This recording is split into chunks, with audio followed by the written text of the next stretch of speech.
Well, this isn't the first time Congress has tried to rein in federal spending on the Farm Bill. In 1996, a similar Republican-led Congress approved a piece of legislation that attempted to save taxpayer dollars by making farm payments more market-driven. But within 2 years of the passage of the Freedom to Farm Bill, severe weather ripped through our country's heartland, and congressional leaders found themselves spending more on disaster payments than they had previously with farm subsidies. OSU economist Mike Dix worked on crafting that piece of legislation and shared with me some interesting insights into the rules of unintended consequences. Well, Mike, you were involved in crafting the 1996 Farm Bill, which is often referred to as the Freedom to Farm Bill. Having seen what happened during the next few years, what reflections do you have on that and what we're going through right now in trying to bring down direct payments and price supports for crops and the impact that's going to have both on farms and the consumer? I think the most important comparison of the two periods, in the 1996 period and the current period, was in both time frames we're kind of at a crossroads.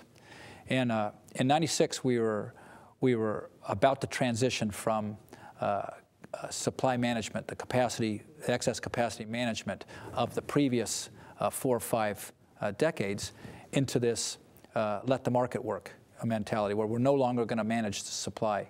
And that's important because the supply management programs led to lower prices of commodities, and that was very helpful to consumers.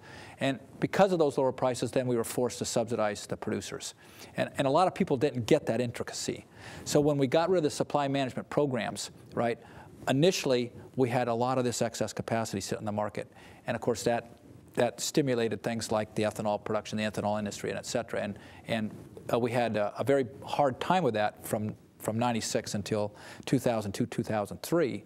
And of course, as you know, the expenditures in disaster assistance and all these other programs exceeded what would have happened had we kept the previous Farm Bill through that period.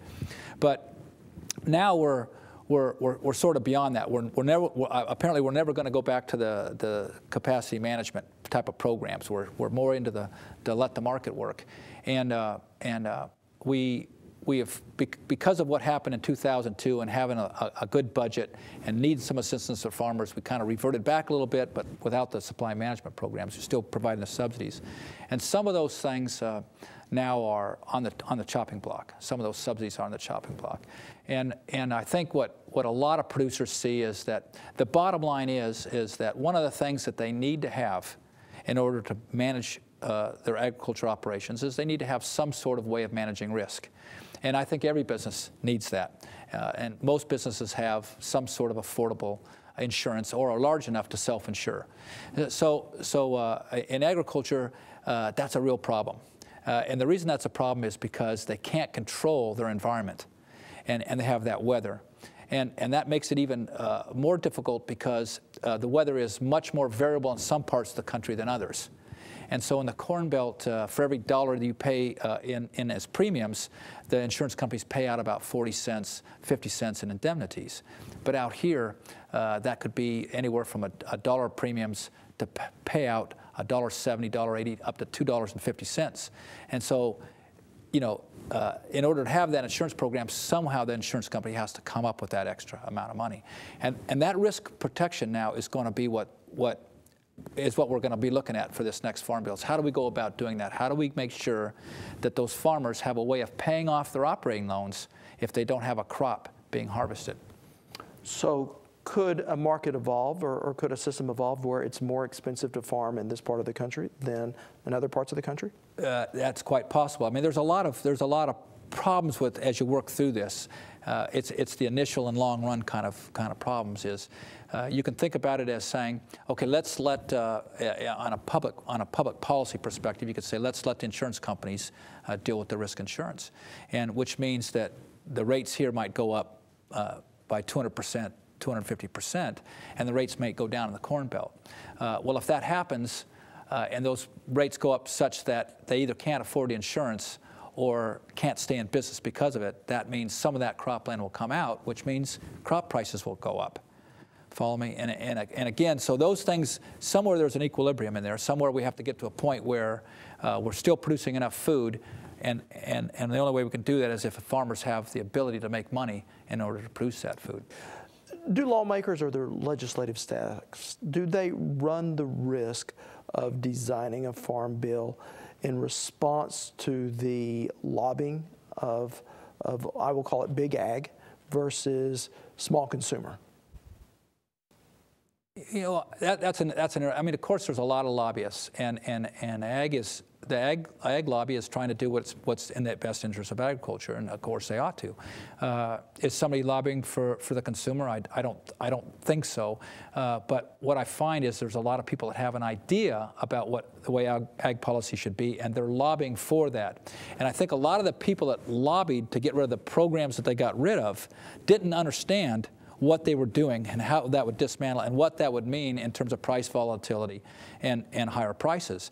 And I think if they go back and look at that and analyze what happened, they'll see that that is exactly the case, is that when we got rid of the programs, the government programs that managed the excess capacity and made sure we had plenty of excess capacity, and because of that needed to subsidize the producers back, that was a pretty effective program for consumers, but not such a great program for farmers. And see, now we've kind of turned it around, and farmers are actually getting a pretty good share because they get protection on a downside price, and they don't need it on the upside, but the consumers need it on the upside, and it's not there anymore. So we're not doing anything about those upside prices.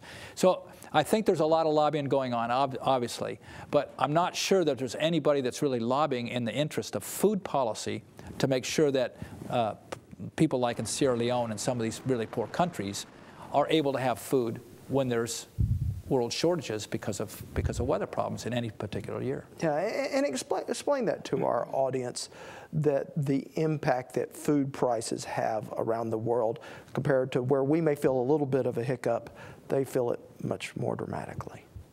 Well, you know, when you look at Sierra Leone and you say about 85% of an average person's disposable income goes to food, and they only have about 35 to 50 food items during the year to choose from, right? It's a pretty limited set.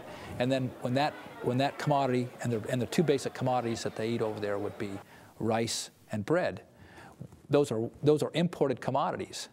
And if you double the price and you're already spending 85% of your disposable income, your only option is to eat less. So knowing what you know from having taken part in the 1996 in the writing of that farm bill, what would be your best advice to our nation's lawmakers? Well, I think, you know, that's a good question. I mean, and it's a question that ought to be asked a lot. And is what should we do, and how should we look at it? And of course, the economist's answer is always going to be, tell me what your objective is. What do you want to achieve with the farm bill? Do you want to achieve steady and stable prices for the consumer? Do you want to protect the farmer? Do you want to protect the environment? List out what those things are.